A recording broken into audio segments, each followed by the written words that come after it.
ಬೇಡ ಮಗನೇ. ಏತಕ್ಕೆ ಮಾತೆ? ಹೇಳಲು ಸಾಧ್ಯವಿಲ್ಲ ರಾಮ. ಮಗನ ಮುಂದೆ ತಿಳಿಸದ ಕಾರ್ಯವನ್ನು ಏನಿರುವುದು ಮಾತೆ? ಅಂತ ಮಹತ್ವವಾದ ಕಾರ್ಯವಿರುವುದು ರಾಮ. ಅಂತದೇನಿರುವುದು ಮಾತೆ?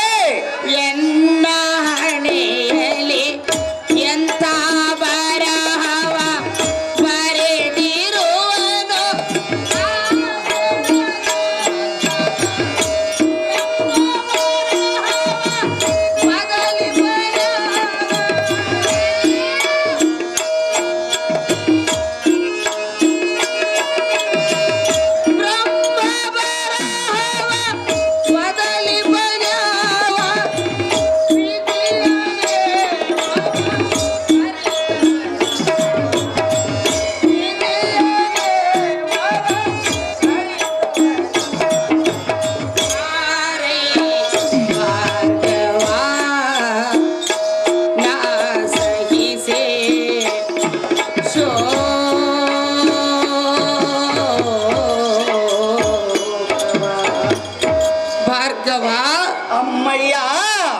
ಬ್ರಹ್ಮನು ನನ್ನ ಹಣೆಯಲ್ಲಿ ಎಂಥ ಬರಹವನ್ನು ಬರೆದಿರುವನೆಂದು ಕೇಳಿದೆಯಲ್ಲ. ನಿನ್ನ ಹಣೆಯಲ್ಲಿ ಎಂತ ಬರಹವನ್ನು ಬರೆದಿರುವನೆಂದು ಕೇಳುವನ ಮಾತೆ? ವಿಧಿಲಿಖಿತ ಮೀರಲು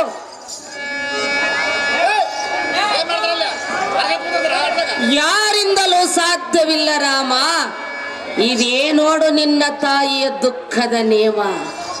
ಆಗೋ ಜನನಿ, ಏನು ನಿನ್ನ ಕರ್ಕಸವಾದ ಧ್ವನಿ?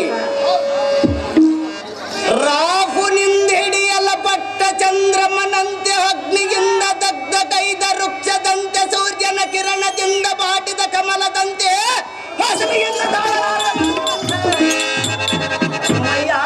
ರಾಮ, ಈ ನಿನ್ನ ಮುಖ ಕಮಲವು ಬಾಟಿ ಬಸವಳೆದು ಕಳಗಿಲ್ಲದಿರುವುದಕ್ಕೆ ಕಾರಣವೇನು? ಜನನೇ ಮಗನೇ, ನಿನ್ನ ಹೃದಯ ಕಡಲಲ್ಲಿ ಹಲಹಲವನ್ನ ಬೆರೆಸಿ ನಿನ್ನ ದುಃಖಕ್ಕೆ ಕಾರಣಾದವರನ್ನ ಹೆಸರು ಹೇಳತಾ ಯಾರ ನಿಮಿಷದಲ್ಲಿ ಅವರ ಕತ್ತನ್ನ ಕತ್ತರಿಸಿ ನಿನ್ನ ಪಾದದಳದಲ್ಲಿ ಸಮರ್ಪಿಸದಿದ್ದರೆ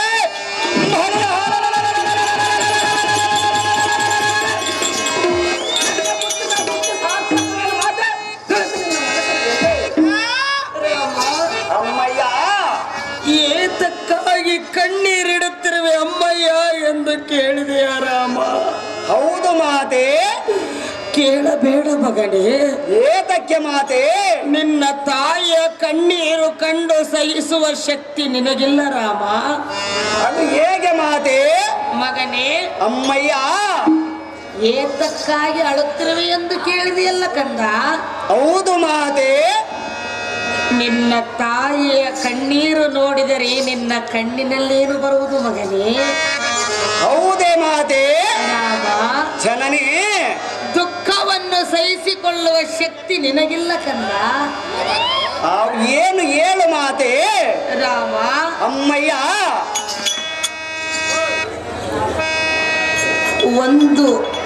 ಒಂದೇ ಒಂದು ಕೆಜಿಯ ಕಲ್ಲನ್ನು ಹೊರಬೇಕು 1 ಗಂಟೆ ಎಂದರೆ ಎಷ್ಟಾದರೂ ಸಾಧ್ಯವಾಗದ ಮಾತು. ಆದರೆ 9 ತಿಂಗಳು ನಿನ್ನಂಥ ಮುದ್ದು ಮಗನನ್ನು ನನ್ನ ಹೊಟ್ಟೆಯಲ್ಲಿ ಹುಟ್ಟಿಕೊಂಡಿರುವೆ. ಅಂಥ ಮಗನನ್ನು ನವಮಾಸ ಗರ್ಭದಲ್ಲಿ ಹೊತ್ತು ಎತ್ತು ಸಾಕಿ ಸಲಹಿರುವೆನು.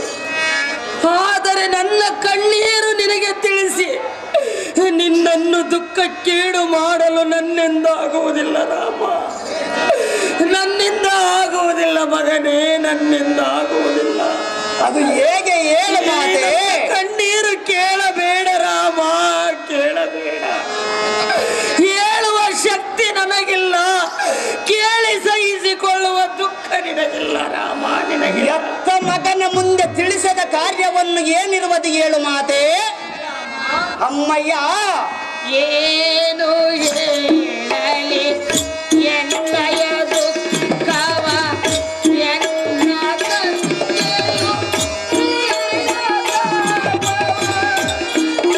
ನಿನ್ನ ತಂದೆ ಯಾವ ಕಾರಣಕ್ಕಾಗಿ ಮರಣ ಹೊಂದಿದನು ಮಾತೆ?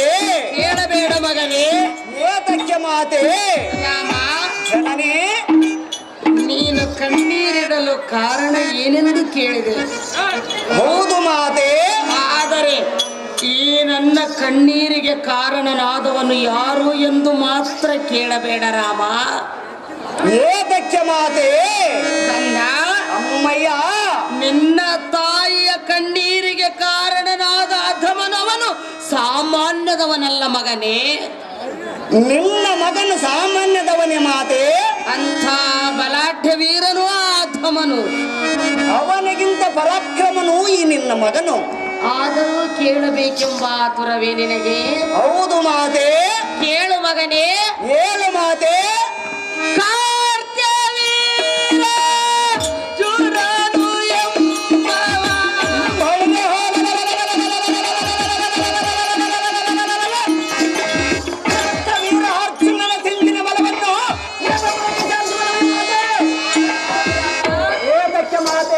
ವಿಚಾರ ಮರೆತು ಬಿಡು ಕಂದ. ಏತಕ್ಕೆ ಆಗುವುದಿಲ್ಲ ಹೇಳು ಮಾತೆ. ಮಗನೇ, ಅಮ್ಮಯ್ಯ, ಅವನಂಥ ಬಲಾಢ್ಯನಾಗಿರುವನು, ಅದಕ್ಕಾಗಿ ಆಗುವುದಿಲ್ಲವೆಂದು ಹೇಳಿದೆನು. ನಿನ್ನ ಆಶೀರ್ವಾದವೆಂಬ ಹಡಗವಿರಲಿ, ಎದುರಾದ ಶತ್ರುಗಳ ನದಿಗೆ ದಾಟಿ ಬರುವುದಕ್ಕೆ ಸಂತನೆಯನ್ನು ಮಾತೆ. ನೀನಿನ್ನೂ ಚಿಕ್ಕವನಲ್ಲವೇ ಕಂದ? ಆಗೋ ಜನನಿ ನನ್ನ ಚಿಕ್ಕವನೆಂದು ಹೇಳಿದೆಯ ಮಾತೆ. ಹೌದು ರಾಮ, ನೀನಿನ್ನೂ ಚಿಕ್ಕವನು. ಆದರೆ ಚಿಕ್ಕವನ ಪೌರುಷವನ್ನು ಹೇಳುವನ ಕೇಳೋ. ಹೇಳು ರಾಮ. ಗರಗಸದ ನಡವ ಸಣ್ಣವದಾದರ ಗಿಡದ ಬುಡವನ್ನ ಕೊಯ್ಯುವುದ ಬಿಟ್ಟಿದ್ದ ಮೀನಿನ ಮರೆಯ ಸಣ್ಣವದಾದರೆ ಸಮುದ್ರವನ್ನ ಅಮ್ಮಯ್ಯ, ರಾಮ, ಬೆಂಕಿಯ ಕಟ್ಟಿ ಸಣ್ಣವದೆಂದು ತಿಳಿದುಕೊಂಡರೆ ಕಾಡನ್ನು ಸುಡುವುದಿರೋದೆ ಮಾತೆ. ಕಂದ, ಅಮ್ಮಯ್ಯ, ಏನೇ ಹೇಳಿದರು ಅಧಮನಾದ ಕಾರ್ತ್ಯವೀರಾರ್ಜುನ ವಿಚಾರವನ್ನು ಮರೆತು ಇಲ್ಲಿಂದ ಹೊರಟು ಹೋಗು ರಾಮ. ಕೊಡಲಾರಳು ನಿನ್ನ ಹೆತ್ತ ತಾಯಿ ನಿನಗೆ ನೇಮ. ಆಹೋ ಮಾತೆ, ಪರಮ ಪ್ರಖ್ಯಾತೆ. ಏಳ ಲೋಕದವರನ್ನ ಜಯಿಸಿ ವೈರಿಗಳನ್ನ ಯಮಲೋಕಕ್ಕೆ ಕಳಿಸಿ ಬಿಡುವ ಇಂದ ಪ್ರಚಂಡ ತನಯನಿಗೆ ಸಂತೋಷದಿಂದ ನೇಮವನ್ನಿಸುತ್ತದೆ.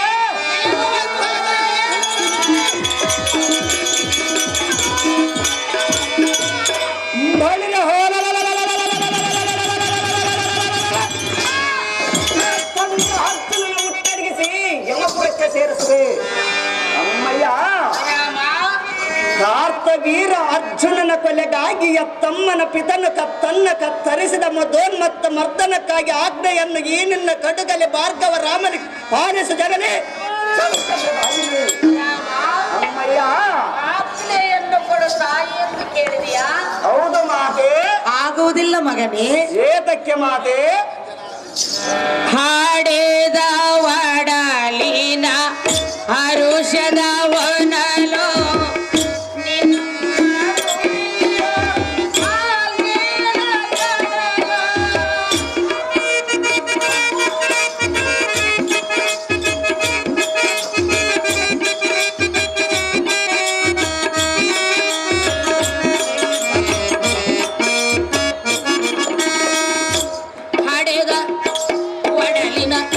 ಹರುಷದ ಹೊನಲು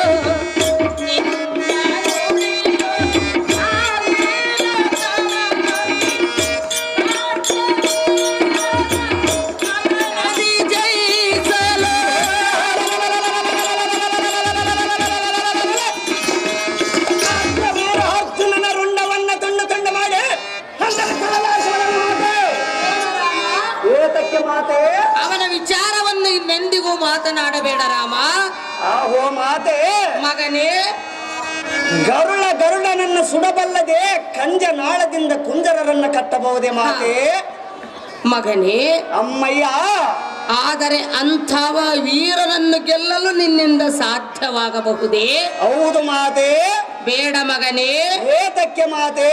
ರಾಮ, ಜನನೇ, ಅಧಮನಾದ ಕಾರ್ತ್ಯವೀರನನ್ನು ಸಂಹರಿಸಿ ಬರುವೆನೆಂದು ಹೇಳಿದೆಯಾ? ಹೌದು ಮಾತೆ. ಮಗನೇ, ಅಮ್ಮಯ್ಯ, ಆದರೆ ನಾನೊಂದು ಮಾತು ಹೇಳುವೆನ ಕೇಳು. ಅದು ಏನು ಹೇಳು ಮಾತೆ? ಒಳ್ಳೆ ಬುದ್ಧಿವಂತನನ್ನು ತಿದ್ದಬಹುದು, ಅತಿ ದಡ್ಡನನ್ನು ನಾವು ತಿದ್ದಬಹುದು. ಆದರೆ ಬುದ್ಧಿವಂತನನ್ನು ದಡ್ಡನನ್ನು ಎರಡೂ ಕಲಬೆರಕೆಯಲ್ಲಿ ಬೆರೆತಂಥ ಅಧಮನನ್ನು ತಿದ್ದಲು ಯಾರಿದ್ದಲೂ ಸಾಧ್ಯವಾಗದ ಮಾತು. ಮಗನೇ, ಅಮ್ಮಯ್ಯ, ನಾನು ಎನ್ನುವ ಅಹಂಕಾರ ಬಂದ ಮೇಲೆ ಆ ಮನುಜನಲ್ಲಿ ನಾವು ಏನು ತಿದ್ದಲು ಹೋದರೂ ಅದು ನಮ್ಮಿಂದ ಸಾಧ್ಯವಾಗದ ಮಾತು. ಓ ಮಾತೆ, ಅನ್ಯಾಯವೇ ತುಂಬಿದ ಜಗದಲ್ಲಿ ನ್ಯಾಯ ಎನ್ನುವುದು ಎಲ್ಲೋ ಒಂದು ಮೂಲೆಯಲ್ಲಿ ಅಡಗಿದಾಗ ನಮ್ಮಂಥವರಿಂದ ಏನು ಮಾಡಲು ಸಾಧ್ಯ ರಾಮ? ಓ ಮಾತೆ, ಮಗನೇ, ಮಹಾಪರ್ವತಕ್ಕೆ ಮಂಜು ಮುಸುಕಿದರೆ ಸೂರ್ಯನ ಪ್ರತಾಪಕ್ಕೆ ನಿಲ್ಲಬಹುದೇ? ಹೊಳೆಯಲ್ಲಿ ಮುಳುಗಿದ ಬಳಿಕ ಮಳೆ ಹನಿಗೂ ಅಂದಬಹುದೇ ಮಾತೆ? ರಾಮ, ಅಮ್ಮಯ್ಯ, ಏನೇ ಹೇಳಿದರು ನವಮಾಸ ಗರ್ಭದಲ್ಲಿ ಹೊತ್ತು ಹೆತ್ತು ಸಾಕಿ ಸಲುಹಿ ತುತ್ತುಡಿಸಿ ಬೆಳೆಸಿದ ಕೈಗಳಿಂದ ಅತಮನ ಕೈಗೆ ಒಪ್ಪಿಸಲು ಮನಸ್ಸು ಒಪ್ಪಲಾರದು ರಾಮ. ಕೊಡಲಾರಳು ನಿನ್ನ ಹೆತ್ತ ತಾಯಿ ನಿನಗೆ ನೇಮ. ಓ ಭೋಗವತಿಯ ಪುತ್ರಿ, ಸೃಷ್ಟಿಯೊಳಗಿರ್ಪ ಮುಕ್ತೋಟಿ ಅಸುರ ಸಮ್ಮುಖವು ಕಾರ್ತವೀರ ಅರ್ಜುನನ ಪಕ್ಷ ವಹಿಸಿ ಎನ್ನಡನ ಯುದ್ಧಕ್ಕೆ ಬಂದರೆ ಪಂಚಮುಖನ ಪರಶಿವನ ಸುತನಾಥ ಸಣ್ಮುಖನ ತಾರಕನಂ ಕಡದಂತೆ ಕಡದು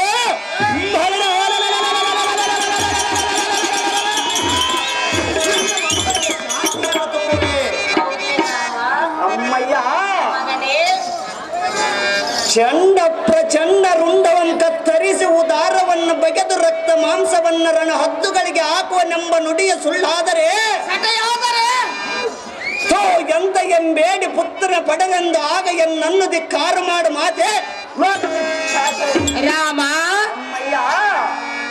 ಚೊಕ್ಕಟವಾದ ನುಡಿ ಕೇಳಿ ಅಕ್ಕರತೆಯ ಕರಳು ಕತ್ತರಿಸಿ ಹೋಗಿ ಬಾ ಮಗನೇ ಎಂದು ನೇಮವನ್ನು ಕೊಡುವಳೆಂದು ನೀನು ತಿಳಿದುಕೊಂಡೆ ಯಾಕಂದ? ಹೌದು ಮಾತೆ. ಸಾಧ್ಯವಿಲ್ಲ ಮಗನೇ. ಏತಕ್ಕೆ ಮಾತೆ? ನಾವೇ ಎಂದು ಅಹಂಕಾರದಿಂದ ಮೆರೆಯುತ್ತಿರುವ ಆ ಮಧ್ವೋನ್ಮತ್ತನಾದ ಕಾರ್ತವೀರಾರ್ಜುನನು ದೇವದಾನವರಿಗಿಂತಲೂ ಸೊಕ್ಕಿನಿಂದ ಮಿಕ್ಕಿ ಮೀರಿದವನವನು. 33 ಕೋಟಿ ರಾಕ್ಷಸರನ್ನು ಸಂಹರಿಸಿದವನು ಈ ನಿನ್ನ ಮಗನು. ದತ್ತಾತ್ರೇಯವರ ಪ್ರಸಾದದಿಂದ ಜನಿಸಿದಂತವನು ಅಧಮನಾದ ಕಾರ್ತವೀರ. ಜಮದಗ್ನಿ ಮುನಿಯ ಕುಮಾರನ ತಪಸ್ಸಿನಲ್ಲಿ ಜನಿಸಿದಂತವನು ಈ ನಿನ್ನ ಮಗನು. ಸಾಹಸರ ಬಾಹುಳ್ಳವನು ಅಧಮನಾದ ಕಾರ್ತವೀರಾರ್ಜುನನು.